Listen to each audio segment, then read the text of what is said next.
السلام عليكم ورحمة الله وبركاته. نحمده ونستعينه ونستغفره ونعوذ بالله من شرور أنفسنا. من يهده الله فلا مضل له ومن يضلله فلا هادي له. ونشهد أن لا إله إلا الله وحده لا شريك له ولا نزيل له ولا مثال له ولا مثيل له ولا زد له ولا ند له. ونشهد أن سيدنا وسندنا ومولانا محمدا عبده ورسوله أرسله بالحق بشيرا ونذيرا وداعيا إلى الله بإذنه وسراجا منيرا. أما بعد فأعوذ بالله من الشيطان الرجيم. بسم الله الرحمن الرحيم. سبحان الذي أسرى بعبده ليلا من المسجد الحرام إلى المسجد الأقصى الذي باركنا حوله لنريه من آياتنا إنه هو السميع البصير. وقال تعالى في شأن حبيبه إن الله وملائكته يصلون على النبي يا أيها الذين آمنوا صلوا عليه وسلموا تسليما. আমরা محبت করে ইব্রাহিম কে সবাই اللهم صل على محمد وعلى آل محمد كما صليت على إبراهيم وعلى آل إبراهيم إنك حميد مجيد. اللهم بارك على محمد وعلى آل محمد كما باركت على إبراهيم وعلى آل إبراهيم إنك حميد مجيد. दिल मेरा तस्खीर किया है दिल मेरा तस्खीर किया है एक अरबी ने मक्की मदीनी हशीमी मुत्तलिबी ने बलगल उला बिकमालिही कशफ जुजा बिजमालिही हसनत जमीअ खिसालिही सल्लु अलैहि व आलिहि। আলহামদুলিল্লাহ বাইতুল ফালাহ দারুল উলুম মাদ্রাসা কিংখানার উদ্যোগে আয়োজিত আজকের এই ওয়াজ মাহফিলের সম্মানিত সভাপতি, প্রধান অতিথি, বিশেষ অতিথি সহ অন্যান্য উলামায়ে ইকরাম, মঞ্চে বসা উপবিষ্ট সেক্রেটারি উলামায়ে ইকরাম, আমার সামনে উপবিষ্ট এলাকার মুরব্বিয়ান যুবক ভাইরা, বেগুনা মাসুম তলেবে ইলম বাচ্চারা, পর্দার অন্তরালে বসা যারা শুনছেন আমার মা ও বোনেরা, সবাইকে আজকে এই মাহফিলের পক্ষ থেকে জানাচ্ছি আন্তরিক মোবারকবাদ। সর্বপ্রথম মহান রব্বুল আলামিনের দরবারে লাখ কোটি শুকরিয়া আদায় করি যে আল্লাহ পাক রব্বুল আলামিন আপনি আমাকে দুনিয়ার সমস্ত ফিতনা ফাসাদ থেকে আলাদা করে, দুনিয়ার থেকে ঝামেলা মুক্ত করে আমাদেরকে দ্বীনি মজলিসে আসা, বসা এবং দ্বীনি কিছু কথা লম্বা সময় ধরে শোনার তৌফিক দান করেছেন। এজন্য প্রাণ খুলে সকলে চিৎকার মেরে বলে আলহামদুলিল্লাহ। আল্লাহ পাক রব্বুল আলামিনের দরবারে আরো লাখ কোটি শুকরিয়া আদায় করি যিনি আমাদেরকে বিনা দরখাস্তে বিনা আবেদনে কোন প্রকার রিকোয়েস্ট ছাড়াই আল্লাহ পাক রব্বুল আলামিনের মাহবুব সরদারে দুজাহা সরদারে আম্বিয়া সরদারে রাসূল সরদারে নবী সমস্ত জগতের শ্রেষ্ঠ মহামানব আল্লাহ পাক রব্বুল আলামিনের প্রিয় ব্যক্তিত্ব মুহাম্মদুর রাসূলুল্লাহ সাল্লাল্লাহু আলাইহি সাল্লামের উম্মত করে আমি আপনাকে দুনিয়াতে পাঠিয়েছেন এইজন্য আল্লাহ পাক রব্বুল আলামিনের দরবারে আবার প্রাণ খুলে বলে আলহামদুলিল্লাহ। মুহতারাম হাজিরিন, অনেক নবী এবং রাসূল আল্লাহ পাক রব্বুল আলামিনের দরবারে আবেদন করেছেন যে আমরা আমাদেরকে নবী রাসূল না বানায় শেষ জামানার উম্মত হিসেবে দুনিয়াতে পাঠাও। এই উম্মতের ফজিলত অনেক বেশি। আল্লাহ পাক রব্বুল আলামিন নিজেই কালামে পাকে ইরশাদ করেন কুনতুম খায়রা উম্মাতিন, তোমরা হলে সর্বশ্রেষ্ঠ উম্মত। ঘোষণা কার? আর জোরে বলেন ঘোষণা কার? আল্লাহ পাক রব্বুল আলামিন যুগে যুগে বহু নবী এবং রাসূল পাঠিয়েছেন। প্রত্যেক নবীকে আল্লাহ পাক রব্বুল আলামিন বিশেষ কিছু মুজিজা বা অলৌকিক ঘটনা প্রত্যেক নবীকে আল্লাহ তাআলা দান করেছেন। আমাদের নবীকেও আল্লাহ তাআলা বিশেষ কিছু পাওয়ার বা মুজিজা দান করেছেন। তার মধ্যে একটা পাওয়ার হলো মুজিজা হলো কোরআনে কারীম। আমাদের নবী বড় বড় তিনটা মুজিজা, মুজিজা বুঝেন মানে আশ্চর্যজনক ঘটনা, যেটা মানুষ দেখলে বা শুনলে আশ্চর্যজনিত হয়ে যায়, অবাক হয়ে যায়। তো এই কোরআন এটা আমাদের নবী প্রথম তিন মুজিজা। সর্বপ্রথম ফার্স্ট মুজিজা হলো কোরআন। দ্বিতীয়ত আমাদের নবীকে আল্লাহ পাক রব্বুল আলামিন যে মুজিজা দান করেছেন সেটা হলো মিরাজ। তার নাম কি? মিরাজ। তিন নাম্বার এই দুটা থেকে আরেকটু ছোট নবীকে যে মুজিজা দান করেছেন সেটা হলো চন্দ্রকে দ্বিখণ্ডিত করা। প্রত্যেক নবীকে আল্লাহ তাআলা এরকম বিশেষ কিছু মুজিজা বা পাওয়ার দিয়েছেন। মুহতারাম হাজিরিন, আমাদের নবী যে মুজিজাগুলি তার মধ্যে প্রথম যে মুজিজা এই কোরআন। যে হুজুর এই কোরআন মুজিজা কেমনে, আশ্চর্যজনক ঘটনা কেমনে, দেখতে একটা কিতাবের মতো দেখা যায়, ঠিক না? অনেক বই আমরা যখন ঘরে দেখি তখন মনে করি যে এই কোরআনের মতো। পৃথিবীতে এমন কোন বই আবিষ্কার হয় নাই কোরআনের মতো যে একেবারে শুরু থেকে নিয়ে শেষ পর্যন্ত প্রতিটি হরফ প্রতিটি নক্তা বান্দার অন্তরে কোন মানুষ মুখস্থ করেছে, সংরক্ষণ করেছে, এমন কোন গ্রন্থ পৃথিবীতে নাই, ঠিক না বেশি? এই কোরআন একমাত্র গ্রন্থ। এই কোরআনে কারীম আল্লাহ পাক রব্বুল আলামিন নবীকে দিয়েছেন।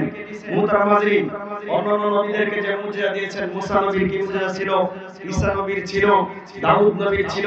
মুসা নবীর মুজিজা ওনার হাতে লাঠি ছিল, জমিনে ফালাইলে এটা সাপ হয়ে যায়। শুনছেন আপনারা? পানিতে ফালাইলে রাস্তা হয়ে যায়। মুসা নবী চলে গেছেন, ওনার মুজিজা নিয়ে গেছেন, উম্মতের জন্য রেখে যান নাই। দাউদ নবীকে আল্লাহ পাওয়ার দিয়েছিলেন, লোহার মধ্যে হাত ধরে লোহা গলে পড়ে যেত। উনি চলে গেছেন, ওনার পাওয়ার নিয়ে গেছেন। ওনার একটা পাওয়ার ছিল সুমধুর কণ্ঠ।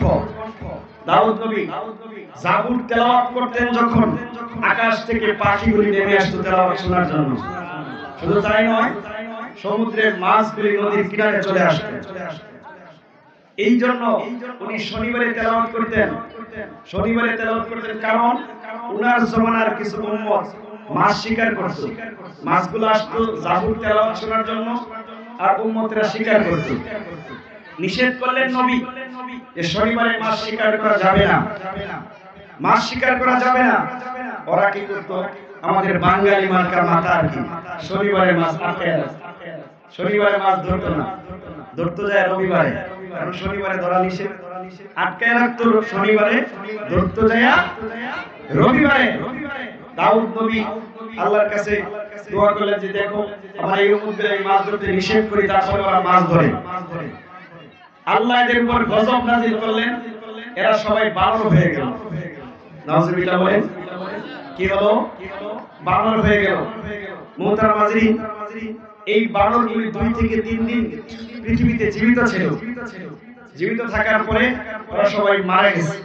দুঃখের বিষয় হলো বেশ কিছুদিন আগে আমাদের দেশে কিছু বুদ্ধিজীবী, কিছু শিক্ষিত, দিন সম্পর্কে যারা গাফেল, তারা স্লোগান উঠাইছিল মানুষ নাকি বানর থেকে সৃষ্টি। শুনেন আপনারা? মানুষের সৃষ্টি কি বানর থেকে? যদি বানর থেকে সৃষ্টি হয়, আপনাদের অনেক কাছে বর্মি, শ্রীপুর হাজার হাজার বানর আছে না নাই? কয়টা বানর মানুষ হয়েছে? আমি বলি ওই শিক্ষিতরা জেনে রাখো, বুদ্ধিজীবীরা দিন সম্পর্কে গাফেল হওয়ার কারণে, কোরআন সম্পর্কে ন্যূনতম জ্ঞান না থাকার কারণে তোমাদের দ্বারাই এই বক্তব্য মানায় যে মানুষ বানর থেকে সৃষ্টি। কোরআন এই কথা কোনদিন বলে না যে মানুষের সৃষ্টি বানর থেকে। ঠিক না বেঠিক? কোরআনী শিক্ষা শিক্ষিত যারা এই কথা কোনদিন বিশ্বাস করবে না, মানবে না। এটা নিয়ে বেশ কিছুদিন আগে খুব আলোচনা হয়েছে।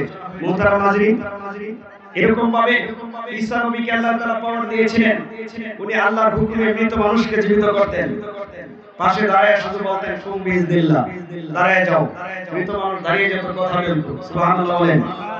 শুধু তাই নয়, ঈসা নবী মাটি দিয়ে পাখি তৈরি করতেন। মাটি দিয়ে পাখি তৈরি করে ফু দিতেন, আকাশে উড়ে যেত।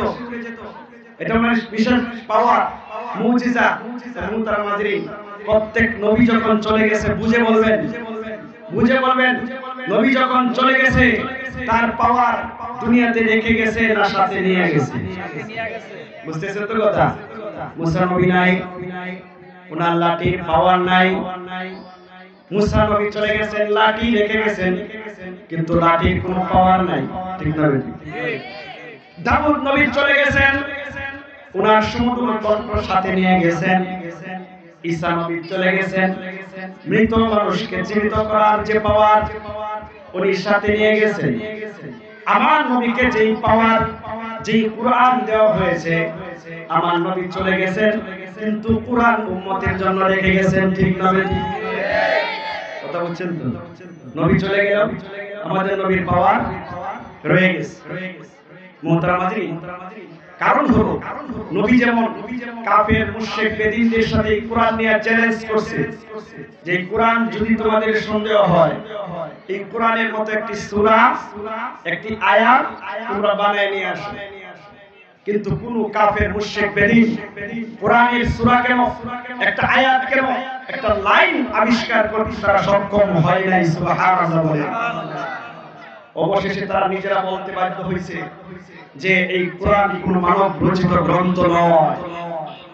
আপনি কল্পনা করতে পারেন, আপনি একদিন যারা শিক্ষিত ট্রাই করবেন, একটা পৃষ্ঠা বাংলা বই, যে কোনো বই হোক, আপনি আজকে পড়ছেন তো কালকে ট্রাই করেন নাই, পরের দিন ভুলে গেছেন। কিন্তু এই কোরআন আল্লাহ পাক রব্বুল আলামিন এটাকে এমন মুজিজা হিসেবে নিজে ঘোষণা দিয়েছেন যে আমি কোরআন নাযিল করেছি, আমি কোরআন হেফাজত করব। লক্ষ লক্ষ কোটি কোটি হাফেজ কোরআনের বুকে সারা পৃথিবীতে আল্লাহ তাআলা এই কোরআনকে হেফাজত করেছেন। ঠিক না বেঠিক? যতদিন এই কোরআন থাকবে এই পৃথিবী থাকবে, যতদিন এই কোরআন থাকবে ততদিন এই পৃথিবী থাকবে। কোরআন উঠে যাবে, কোরআনের উপর আমল উঠে যাবে, পৃথিবীও ধ্বংস হয়ে যাবে। মুহতারাম হাজিরিন, আল্লাহ নবীকে দ্বিতীয় যে মুজিজা দান করেছেন সেটা হলো মিরাজ। এই রজব মাসে 27শে রজবে আল্লাহ তাআলা তার হাবিবকে আসমানে ডেকেছিলেন। আল্লাহ নিজেই সূরা ইসরার মধ্যে আমি যে আয়াত আপনাদের সামনে তেলাওয়াত করেছি, নিজেই আল্লাহ সুবহানাল্লাহ বলেছেন, সুবহানাল্লাযী আসরা বিআবদিহি লাইলাম মিনাল মাসজিদিল হারাম ইলাল মাসজিদিল আকসা। মুহতারাম হাজিরিন, আল্লাহ পাক রব্বুল আলামিন তার হাবিবকে সরাসরি দিদার সাক্ষাৎ করার জন্য মসজিদে হারাম থেকে বুরাকের মাধ্যমে মসজিদে আকসা পর্যন্ত ভ্রমণ করিয়েছেন। আল্লাহ নিজেই সুবহানাল্লাহ শব্দ উল্লেখ করেছেন। আমরা যখন কোনো আশ্চর্য সংবাদ শুনি তখন কি বলি? সুবহানাল্লাহ। আল্লাহ নিজেই বলতেছেন সুবহানাল্লাহ, মানে বিষয়টা আশ্চর্যজনক। কেন? মুহতারাম হাজরিন, মসজিদে হারাম থেকে বাইতুল্লাহ থেকে মসজিদে আকসার দূরত্ব হলো প্রায় 1400 মাইল। দূরত্ব কত? 1400 মাইল। প্রায় এই 1400 মাইল, এই 1400 মাইল দূরত্বের রাস্তা মাত্র এক রাত্রে ভ্রমণ করেছেন। এখানেই খেলতো না। মসজিদে আকসা থেকে ঊর্ধ্ব জগতে মিরাজ, যার নামই হলো ঊর্ধ্ব জগতের ভ্রমণ। আর ইসরা শব্দের অর্থ হলো রাত্রির ভ্রমণ। এক রাত্রে 1400 বছর শুধু পৃথিবীর জমির উপর দিয়ে ভ্রমণ করে প্রথম আসমান, দ্বিতীয় আসমান, তৃতীয় আসমান, চতুর্থ আসমান, পঞ্চম আসমান, ষষ্ঠ আসমান, সপ্তম আকাশ ভেদ করে সিদরাতুল মুনতাহা পর্যন্ত আল্লাহ পাক রব্বুল আলামিন তার হাবিবকে নিয়ে গেছেন। সুবহানাল্লাহ। শুধু তাই নয়, আল্লাহ পাক রব্বুল আলামিন পৃথিবীর জমিনে বারবার জিবরাইল আলাইহিস সালামকে, রাসূলকে ইবাদত করেছেন, রাসূলের সাথে কথা বলেছেন। আল্লাহর নবীকে পৃথিবীর শ্রেষ্ঠ নবী এটা প্রমাণ করার জন্য আল্লাহ তাআলা জিবরাইলকে বললেন, জিবরাইল জলদি করে যাও, পৃথিবীর বুকে অনেক নবী রাসূল আপনারা জানেন। হযরত মূসা আলাইহিস সালাম বারবার আল্লাহর সাথে কথা বলেছেন। তুর পারে অগণিত অসংখ্যবার আল্লাহ তাআলার সাথে কথা হয়েছে। বারবার আল্লাহকে দেখার জন্য আবেদন করেছেন হযরত মূসা নবী। বারবার বলেছেন, আল্লাহ তোমার দিদার চাই, তোমাকে দেখতে চাই। কথা বলেছেন ঠিক, কিন্তু আল্লাহ দিদার দেন নাই। কোরআনে কারিমে বারবার বিরাপিরি করার পরেও আল্লাহ তাআলা কোরআনে ইরশাদ করেছেন, মূসাকে বলেছেন, লান তারানি, মূসা কখনো তুমি আমাকে দেখতে পাবে না। এতবার আবেদন করার পর মূসা নবীকে সাক্ষাৎ দেন নাই। কোন নবীর সাথে সরাসরি আল্লাহ তাআলা কথা বলেন নাই। আমাদের নবীকে জিবরাইলের মাধ্যমে এই এত দূরত্বের রাস্তা হেরেন থেকে বাইতুল মুকাদ্দাস 1400 মাইল পৃথিবীর বুকে ভ্রমণ করায়া, সপ্ত আকাশ ভেদ করায়া আমার নবীকে আল্লাহ তাআলা আরশে আজিমে মেহমান বানায়া সরাসরি কথা বলেছেন। সুবহানাল্লাহ বলেন। আমার নবী আবেদন করেছেন আল্লাহর সাথে সাক্ষাৎ করার জন্য। রাসূল চাচাতো বোন উম্মে হানির ঘরে শুয়েছিলেন। হঠাৎ করে ঘরের চালটা দুই ভাগ হয়ে গেল, ঘরের চাল দ্বিখণ্ডিত হয়ে গেল। রাসূল আশ্চর্য হয়ে গেলেন, কারণ কি? চালটা দুই ভাগ হওয়ার পরে ঘরের দরজা দিয়ে না জিবরাইল এবং মিকাইল, কোন গণায় আসছে হযরত জিবরাইল এবং ইসরাফিল, দুইজন ফেরেশতা আসলেন। চালের উপর দিয়ে নবীকে ঘর থেকে বের করে মসজিদে হারামের পাশে নিয়ে গেলেন। নবীকে শোয়ালেন, শোয়ানোর পরে বুকটা ফেলে ফেললেন, সিনা চাক করলেন, সবকিছু যাকে বলা হয় বুকটা ফেলে কলবে আদা নবীর কলবটাকে বুক থেকে বের করলেন। জান্নাতি এক পাত্রের মধ্যে জমজমের পানি দিয়া নবীর কলবে আদা নবীর কলবটাকে ধৌত করলেন। একবার দুইবার নয়, মুহতারাম হাজরিন, নবীর এই বক্ষ বিদারণ সিনা চাক 4 বার হয়েছে, কিতাবের মধ্যে পাওয়া যায়। 4 বার হয়েছে কেন? নবী করিম সাল্লাল্লাহু আলাইহি সাল্লামকে আল্লাহ পাক রব্বুল আলামিন যখন একটা স্তর থেকে আরেকটা স্তরে উন্নত করতে চেয়েছেন, তখনই আমার নবীর কলবকে জান্নাতি পাত্রের মধ্যে জমজমের পানি দিয়ে ধৌত করেছেন। জীবনের প্রথম যখন 4 থেকে 5 বছর বা 6 বছর আমার নবীর বয়স, তখন হযরত হালিমা এখানে ছিলেন। হালিমার সন্তান ইব্রাহিমের সাথে আমার নবী মাঠে গিয়েছিলেন। হঠাৎ করে আসমান থেকে দুইজন সাদা পোশাক পরিহিত লোক আসলো। আমার নবী আশ্চর্য হয়ে গেলেন, মুহাম্মদুর রাসূলুল্লাহকে শোয়ালেন। হালিমার সন্তান ইব্রাহিমের সাথে রাসূল ছোট্ট মানুষ, ছোট্ট বালক জমিনে শোয়াই দিলেন। শোয়ানোর পরে বুকটা ফেলে ফেললেন। হযরত রাসূল আকরাম সাল্লাল্লাহু আলাইহি ওয়াসাল্লামের বুক ফাড়ার পরে তার দুধ ভাই ইব্রাহিম দৌড়ায়া মার কাছে গিয়া বলে, মা, আমার কুরাইশ ভাইকে দুইজন লোক এসে বুকটা ফেলে ফেলছে, ভিতর থেকে যেন কি বের করেছে। হালিমা শুনে বেহুশ হয়ে দৌড়ে মাঠের মধ্যে এসে দেখে আমার নবী বসে আছেন একটা গাছের আড়ালে, চিন্তিত মনে, চেহারার মধ্যে একটা পেরেশানির ছাপ। রাসূলকে জিজ্ঞাসা করে, মুহাম্মদ তোমার কি হয়েছে? হযরত মুহাম্মদুর রাসূলুল্লাহ বলেন, ও আমার মা, আমি যখন মাঠের মধ্যে ছিলাম, হঠাৎ করে দেখলাম আসমান থেকে দুইজন সাদা পোশাকধারী লোক আসছে, এসে আমার বুকে মারছে, আমার ভিতর থেকে কলবকে বের করেছে। মুহতারাম হাজিরিন, আল্লাহর নবীর প্রথম এই সিনা চাক হয়েছে শৈশবকালে, নবুয়তের সময় সিনা চাক করা হয়েছে, মেরাজে যাওয়ার সময় সিনা চাক হয়েছে। এগুলা করার কারণ হলো নবীর দ্বারা যেন তখন কোনো গুনার কাজ সংঘটিত না হয়। সুবহানাল্লাহ, মাসুম রেখেছেন আমার নবী, কোনো গুনাহ যেন তার জীবনে সংঘটিত না হয়। সমস্ত নবীরা মাসুম।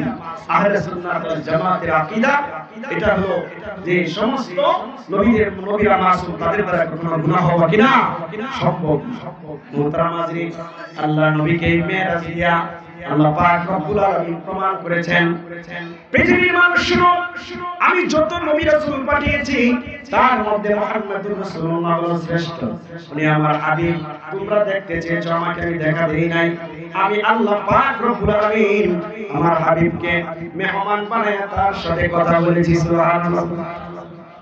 নবী করিম সাল্লাল্লাহু আলাইহি ওয়াসাল্লাম যখন মেরাজের দিকে রওনা হচ্ছেন, মুহতারাম হাজিরিন, তখন বুরাকের পিঠে যখন উঠবেন, কিতাবের মধ্যে আসছে বুরাকের পিঠে যখন উঠবেন, বুরাক নড়াচড়া করতেছে, বুরাক নড়াচড়া করে।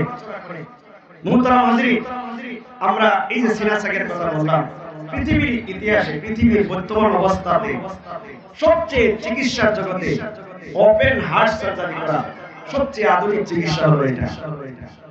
যারা এই চিকিৎসা যারা করেন তারা মনে করেন যে চিকিৎসার জগতে সবচেয়ে বেশি উন্নতি আমরা সাধন করেছি। দেখো, আজ থেকে 1500 বছর আগে আমার নবীর ওপেন হার্ট সার্জারি। বিদায় এই শিক্ষা নিয়ে গর্ববোধ করার কিছু নাই। শিক্ষিত তো সে যার ভিতর কোরআনের জ্ঞান ঢুকেছে, ঠিক না বেঠিক? মুহতারাম হাজিরিন, আল্লাহ নবীকে বুরাক যখন পিঠে উঠবেন নড়াচড়া করে, জিবরাইল জিজ্ঞাসা করে, এই বুরাক তুমি নড়াচড়া করো কেন? তুমি কি জানো তোমার পিঠে কে উঠতেছেন, কে আরোহণ করতেছেন? তুমি কি জানো? সারা নবীদের সর্দার যিনি, রাসূলদের সর্দার যিনি, আল্লাহর হাবিব যিনি, আল্লাহর মেহমান হতে যাচ্ছে যিনি, তুমি নড়াচড়া করতেছো বুরাক? তখন বলে যে আমি নড়াচড়া করতেছি এই জন্য যে নবীর কাছে আমার একটা আবেদন।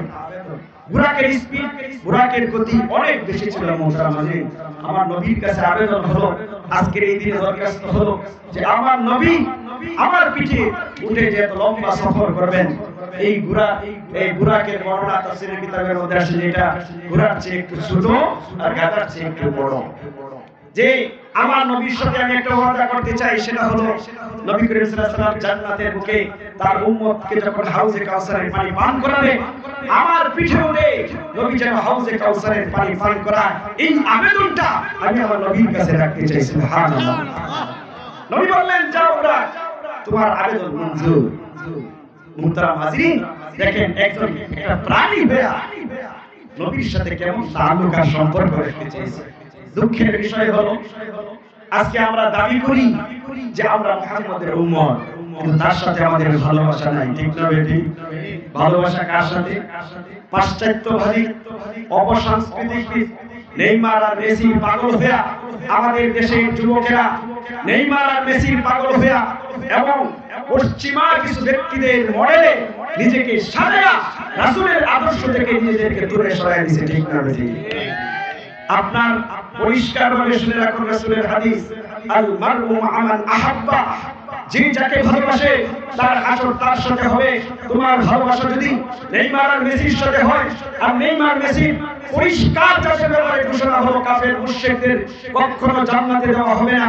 আপনার ভালোবাসা যদি রাসূলের সাথে না হয়, আপনার সম্পর্ক যদি কোরআনের সাথে না হয়, আপনার সম্পর্ক যদি পশ্চিমা এই সমস্ত ইহুদি নাসারা খ্রিস্টানদের সাথে হয়, আপনার সম্পর্ক যদি কোরআনের বিরুদ্ধে লোকদের সাথে হয়, আপনার সম্পর্ক যদি কোরআন বিদ্বেষী মানুষের সাথে হয়, আপনার হাসর তার সাথে হবে, ঠিক না বেঠিক? এইজন্য মুহতারাম হাজিরিন, সম্পর্ক করতে হবে রাসূলের সাথে। সম্পর্ক কার সাথে? রাসূলের সাথে। সম্পর্ক হবে কোরআনের সাথে, এর বাইরে আর কারোর সাথে সম্পর্ক রাখা যাবে না। মুহতারাম হাজিরিন, কত দল আসতেছে আর যাইতেছে, স্বাধীনতার 54 বছর পার হয়ে গেল, প্রকৃত স্বাধীনতা আমরা পাই নাই। কোরআন যেই আসে কোরআন এবং হাদিসের বিরুদ্ধে অবস্থান করে। এই জন্য সব সময় যারা কোরআন এবং হাদিসের যেই দলই হোক না কেন, যারা কোরআন এবং হাদিসের পক্ষে কথা বলবে, আমরা তাদের সাথে থাকবো, ঠিক না বেঠিক? যেই দলে আসো, এই দেশে যেই দলে আসো, শিক্ষা নেওয়া দরকার যে কোরআন হাদিসের পক্ষে যতক্ষণ থাকবো সুস্থভাবে আমরা দেশ চালাইতে পারবো। কোরআন হাদিসের বিপক্ষে অবস্থান করে এদেশে আর কেউ শাসন করতে পারবে না। ঠিক আছে? এজন্য মুহতারাম হাজিরিন, মহব্বত আর সম্পর্ক হবে কোরআনের সাথে আর রাসূলের সাথে। আমরা দাবি করি আমরা শ্রেষ্ঠ উম্মত, কিন্তু রাসূলের সাথে যতটুকু সম্পর্ক করার ততটুকু সম্পর্ক আমাদের নাই। মুহতারাম হাজিরিন, একটা প্রাণীও রাসূল আকরাম সাল্লাল্লাহু আলাইহি ওয়াসাল্লামকে কেমন ভালোবাসতেন শুনে একটা ঘটনা শুনে। রাসূল আকরাম সাল্লাল্লাহু আলাইহি ওয়াসাল্লাম হযরতে ওমরকে সাথে নিয়ে একদিন যাইতেছেন, পথ চলতেছেন, মরু প্রান্তরে এক ইহুদি একটা ঘুল সাপ বস্তার ভিতর ভরে নিয়ে যাইতেছে। ঘুল সাপ ছিলেন তো, ঘুল জঙ্গলে বাজারে থাকে, ঘুল ইহুদি বস্তার ভিতর ভরে নিয়ে যাইতেছে। রাসূল বললেন, এই লোক, তোমার এই বস্তার ভিতরে কি নড়াচড়া করে?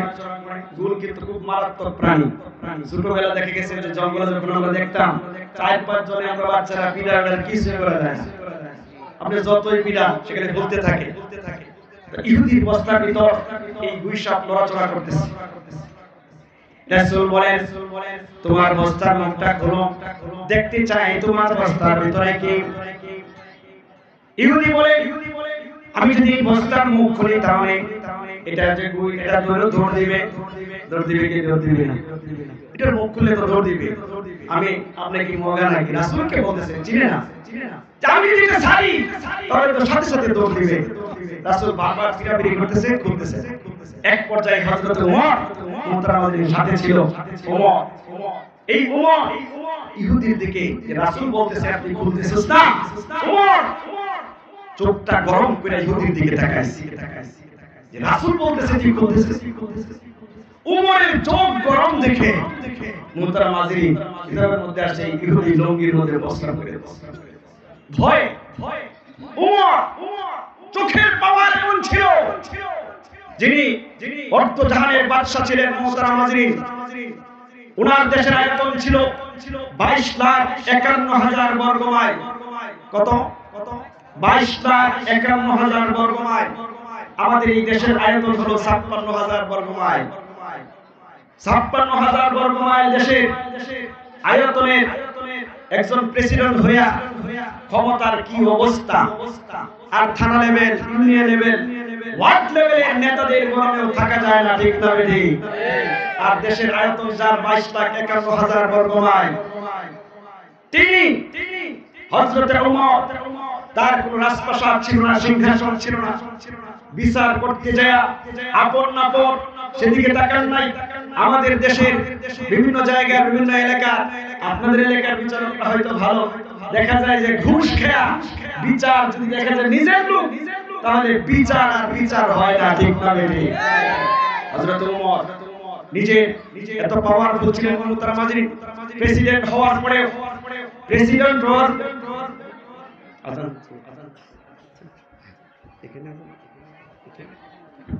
সম্মানিত উপস্থিতি, এখন আজান হবে। আজানের পর আলোচনা চলবে। জামাতের 5 মিনিট আগে আমাদের ইস্তেঞ্জার ছুটি হবে ইনশাআল্লাহ। আমরা কেউ আলোচনা ওঠা বসা না করি।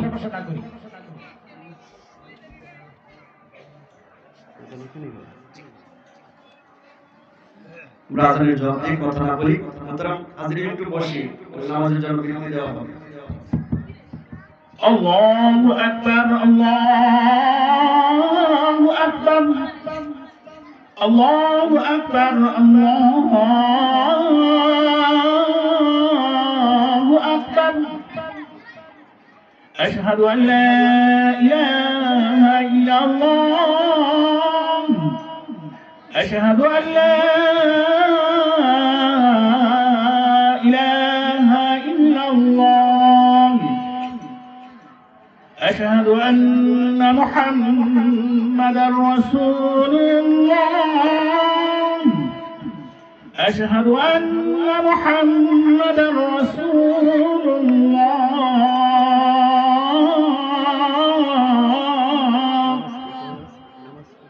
হাইয়া আলাস সালাহ।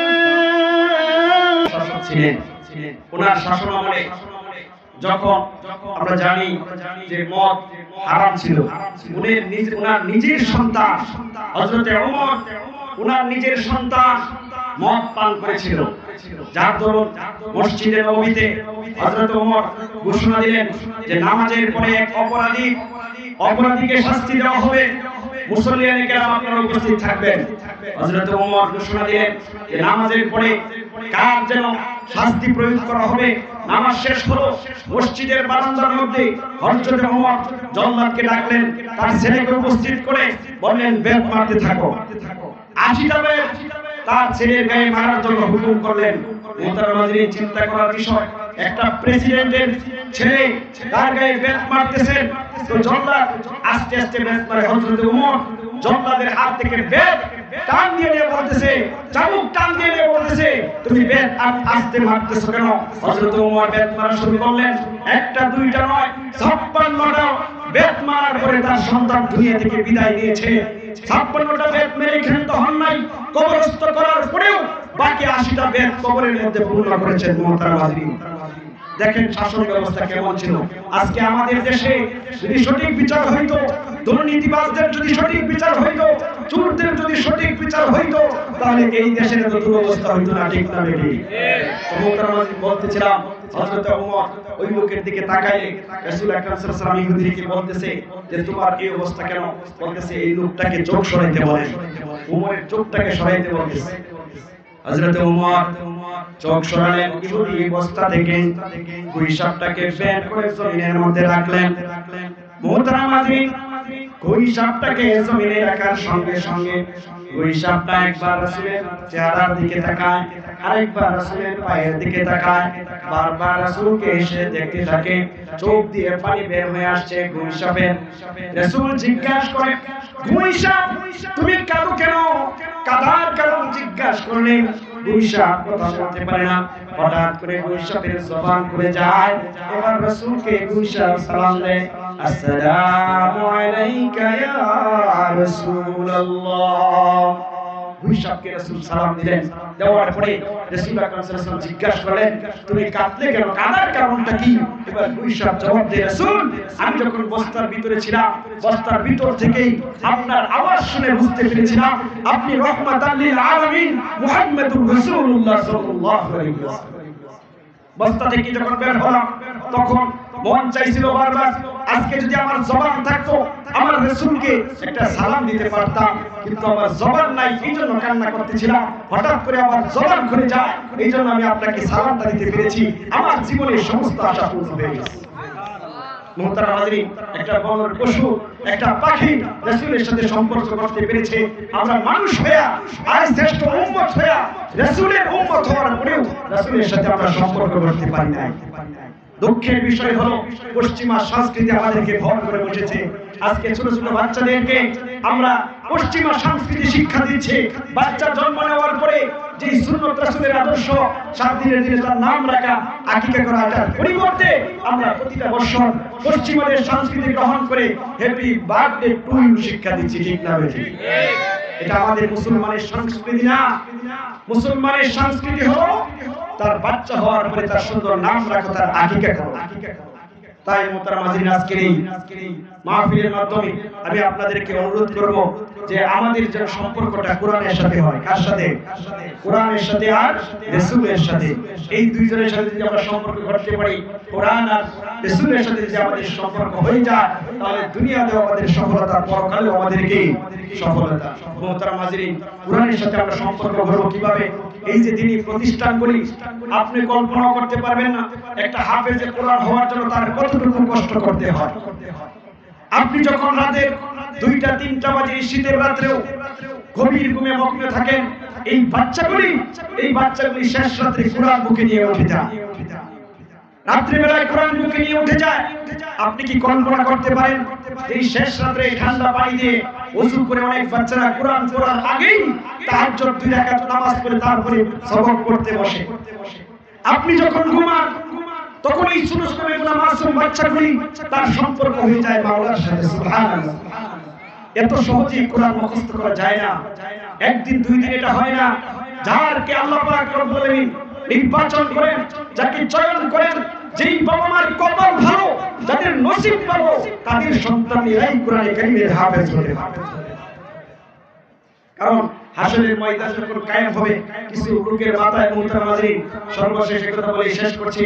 আল্লাহ রাসূল বলেন, সারা পৃথিবীর মানুষদেরকে একটা গ্যালারি আকারে তৈরি করে কিছু মানুষের মাথায় একটা মুকুট পরিয়ে দেওয়া হবে, এটা সূর্যের চেয়ে বেশি চমকাতে থাকবে। পৃথিবীর মানুষগুলি বলবে, এরা কারা, এরা কারা? তখন বলা হবে, এরা হলো ওই সমস্ত হাফেজে কোরআনের বাবা, যারা তাদের সন্তানদেরকে কোরআনের শিক্ষা শিক্ষিত করেছে। এইরকম সৌভাগ্যবান আমরা হইতে চাই কি চাই না?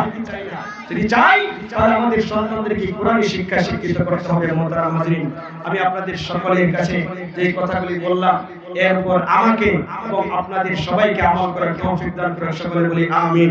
ওয়া আখিরি দাওয়ানা আলহামদুলিল্লাহি রাব্বিল আলামিন।